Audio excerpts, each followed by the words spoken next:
রাতে গোয়ালাবস্তি এলাকায় পুলিশের অভিযানকে কেন্দ্র করে তীব্র উত্তেজনাকর পরিস্থিতির সৃষ্টি হয়েছে। অভিযোগ পাল্টা অভিযোগ থেকে জানা গেছে পুলিশ সেখানে অভিযান চালিয়েছে। মূলত নেশা কারবারিদের জালে তুলতে এই অভিযান চালানো হয়, তখন পুলিশের উপর আক্রমণ করেছে জনতা।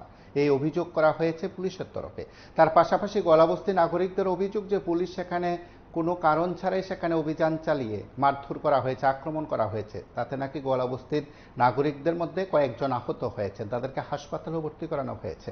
মূলত এই কথাগুলো প্রাথমিকভাবে বেরিয়ে আসতেও পরবর্তী সময় এনসিসি থানার পুলিশ সেখানে মোতায়েন করে, বিশাল পুলিশ টিম মোতায়েন করে বেশ কয়েকজনকে জালে তুলতে সক্ষম হয়েছে। এদিক থেকে পুলিশের দাবি যে যখনই সেখানে নেশার বিরোধী অভিযানে তারা সামিল হয়েছিলেন বা সেখানে গেছেন, তখন তাদের উপর সংঘবদ্ধ হামলা সংঘটিত হয় বলে অভিযোগ করা হয়। তাতে বেশ কয়েকজন পুলিশ আক্রান্ত হয়েছেন, তাদেরকে জিবিপি হাসপাতালে ভর্তি করানো হয়েছে চিকিৎসার জন্য। গোটা বিষয়গুলো নিয়ে রাতেই পরিস্থিতি উত্তপ্ত হয়েছিল।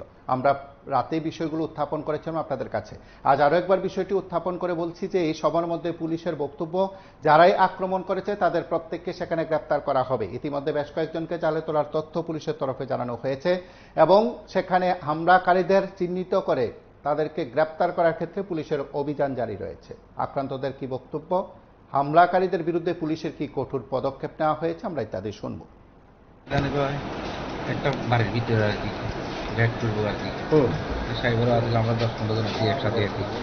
ঠিক আছে, আমরা যখন ডাক দিছি তারা একটা ছেলে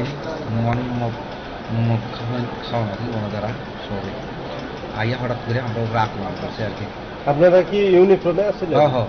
কতজন পুলিশ পার্সন আহত হয়েছে? 10 জন মতন আসলাম। এখানে ভিতরে 4-5 জন। হ্যাঁ, 5 জন। যারা মারছে তারা কি মানে পুলিশ দেখতেই মারছে? হ্যাঁ, আমরা তো দেখে মারতে তারা। কি নাম আপনার? আমার নাম বাবুল সিং। র্যাঙ্ক কি আপনার? Rifleman GD. টিএসআর কত নাম? সানাতে মাথা ব্যথা কথা আছে। কি নাম আপনার? আমার বিমানালা জমাতে এসআই। এসআই, আপনি কি অন ডিউটিতেই আছেন? কতজন মিলে মারধর করছে? অনেকজন আছে। কোন কোন জায়গাতে ব্যথা পাইছেন? সরি স্যার, আমি এখন স্টেটমেন্ট দেওয়ার মতো নাকি। একটা পয়েন্ট ছিল যে সুনীলাল রায় সে ড্রাগস ব্যবসার সঙ্গে যুক্ত এবং তার খোঁজ করতে পুলিশ যায়। যাওয়ার পর সে তার বাড়ির অন্যান্য বের হয়, তখন হঠাৎ করে তার ভাই ভিতর থেকে এসে মদ্যপান করে এসে পুলিশের সঙ্গে ঝগড়া লিপ্ত হয়।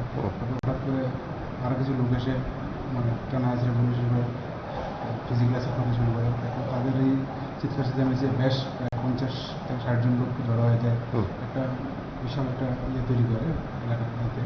তারপর আমাদের 2 জন পুলিশ ইনজুর্ড হয়। কি নাম ওদের? বিরোনালা এসে বিরোনালা জামাতিয়া এবং একজন টিএসআর বাবুল সিং, তাদেরকে জীবিত ট্রিটমেন্ট নেওয়া যায়, অ্যাডমিট আছে। এবং আমরা একজনকে রিটার্ন করেছি, মনোজ রায়, দিলীপ রায়, 2 জনকে রিটার্ন করা হয়েছে। এটা এফআইআর রেজিস্টার করছি এবং বাকিদেরও আমরা তোলার জন্য চেষ্টা করছি। এখন পুলিশ হেফাজতে কতজন রয়েছে? 2 জন এই কেসে রয়েছে। আচ্ছা, আর কতজন আপনাদের লিস্টে আছে? আছে, বেশ কয়েকজন আছে, আমরা ইনভেস্টিগেশন করা যাচ্ছে। আপনারা শুনলেন সেখানে পুলিশের তরফে প্রতিক্রিয়া। সেদিক থেকে সেই ঘটনার পর পরবর্তী ধাপে পুলিশ সব হামলাকারীদের বিরুদ্ধে কঠোর ব্যবস্থা নিতে পারে কিনা সেটা দেখার বিষয়। তার পাশাপাশি সাধারণ মানুষের অভিযোগ, পুলিশ তাদের উপর আক্রমণ করেছে, মানবাধিকার লঙ্ঘনের অভিযোগ উঠেছে। সেদিক থেকেও গোটা বিষয়গুলো পুলিশ কিংবা মানবাধিকার কমিশন কিভাবে ব্যবস্থা নেবে, কিভাবে উদ্যোগ গ্রহণ করবে, বিষয়গুলোর প্রতি নজর কিভাবে দেবে সেটা সময় বলবে।